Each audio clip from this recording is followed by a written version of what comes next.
여러분, 우리가 성숙한 그리스도인으로서 성장하려면 꼭 알아야 하는 것이 있습니다. 그것이 무엇이냐? 바로 교만입니다.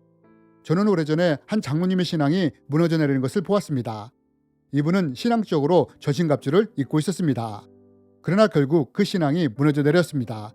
어떻게 이렇게 되었느냐? 여러분, 우리는 사탄이 어떻게 공격하는지를 잘 알고 있습니다. 사탄은 외부로부터 우리를 공격합니다. 생각을 통해 공격한다든지 유혹이나 죄를 통해 우리를 공격한다는 것입니다.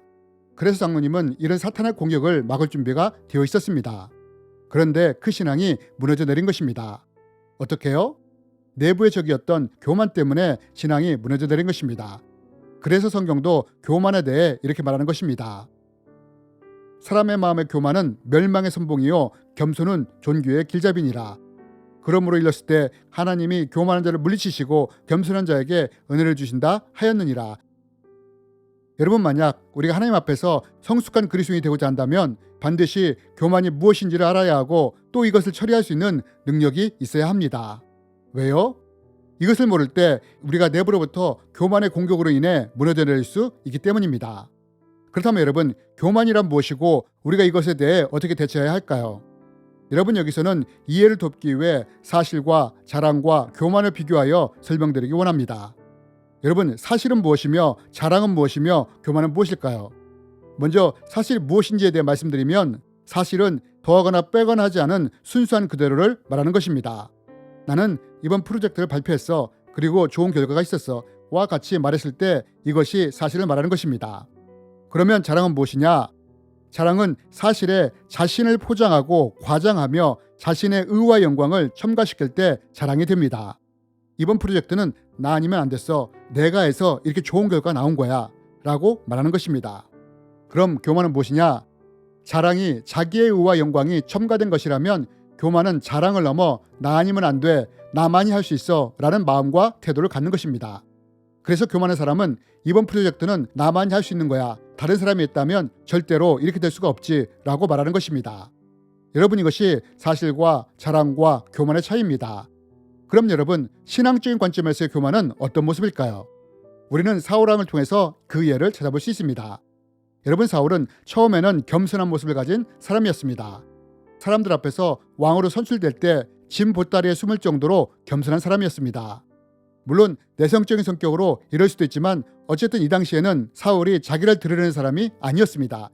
그런데 사울이 왕이 되면서부터 어떻게 됩니까? 여러분, 사울이 블레셋과의 전쟁에서 어떤 모습을 보입니까?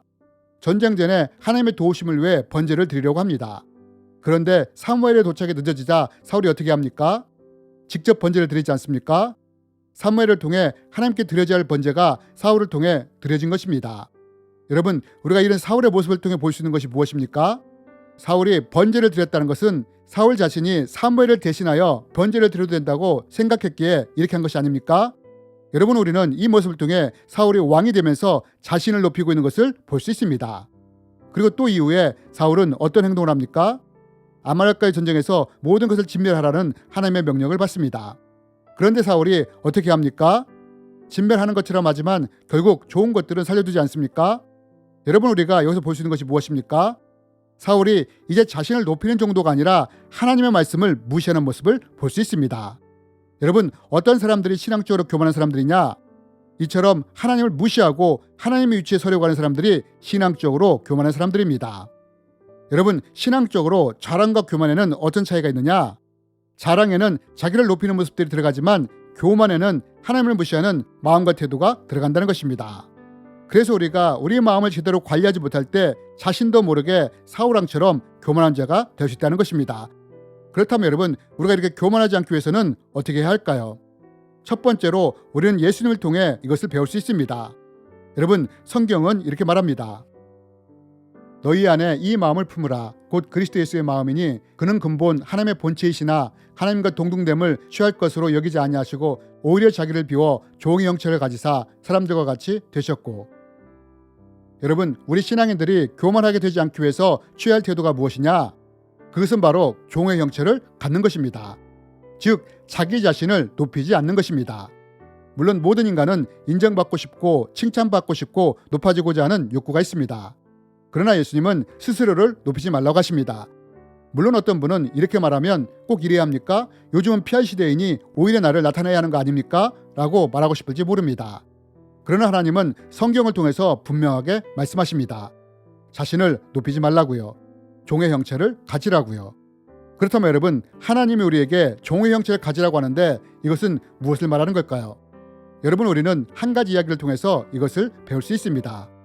오래전에 말로는 누구에게도 줘본 적이 없는 교만한 할머니가 있었답니다. 그런데 그 집에 한 며느리가 들어오게 되었답니다. 이걸 본 마을 사람들은 이제 그 며느리가 죽었다고 생각을 했답니다. 그런데 어찌된 일인지 시간이 지났는데도 고부 갈등이나 불화가 전혀 일어나지 않았답니다. 나중에서야 그 이유를 알게 되었답니다. 며느리가 들어오자 시어머니는 벼르고 별렀답니다. 며느리를 처음부터 꽉 잡아놓지 않으면 안 된다는 생각에서 처음부터 모질게 시집살이를 시켰답니다. 생으로 트집도 잡고 일부러 모욕도 주었답니다. 그러나 며느리는 전혀 책이 잡히지 않았답니다. 어떻게요? 아예 며느리가 시어머니의 발밑으로 내려갔기 때문입니다. 한 번은 시어머니가 느닷없이 친정에서 이런 것도 안 배웠냐? 라며 트집을 잡더랍니다. 그러자 며느리가 공손하게 이렇게 대답을 했답니다. 어머니, 제가 친정에서 배워왔다 해도 시집에 와서 어머니께 배우는 것이 더 많아요. 그러니 모르는 것이 있으면 더 가르쳐주세요. 라며 공손하게 말을 했더랍니다. 또 한 번은 그런 것도 모르면서 대학을 나왔다고 하냐? 라며 모욕을 주더랍니다.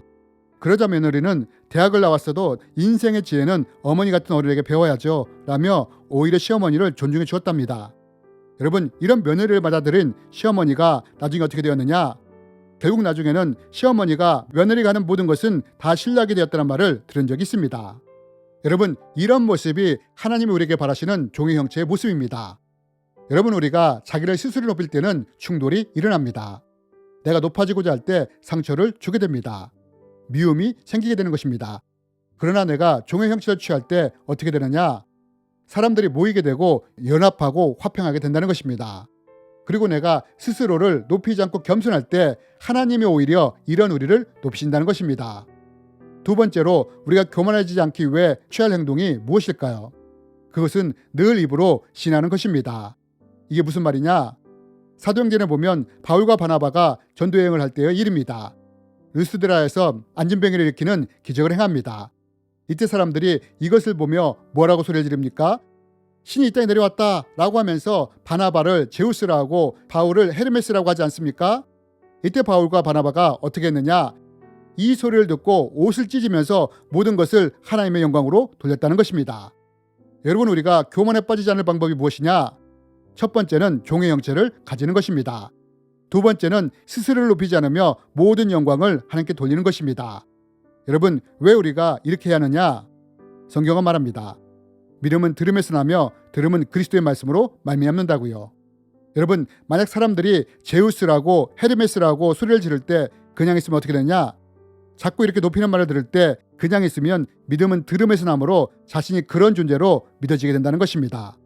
반대로 이것은 하나님이 하신 것입니다 라고 시인하며 선포하면 어떻게 되느냐? 내 귀에 들려지는 것이 하나님이 하신 것이므로 내가 스스로 높아질 수 없게 된다는 것입니다. 그리고 이럴 때 우리가 교만해지지 않게 되는 것입니다. 여러분, 하나님은 말씀하십니다. 하나님은 교만한 자를 물리치시고 겸손한 자에게 은혜를 주신다고요. 여러분, 우리가 이렇게 살려고 애를 쓰므로 하나님께 은혜를 받는 우리가 되었으면 좋겠습니다. 주님의 이름으로 여러분을 축복합니다.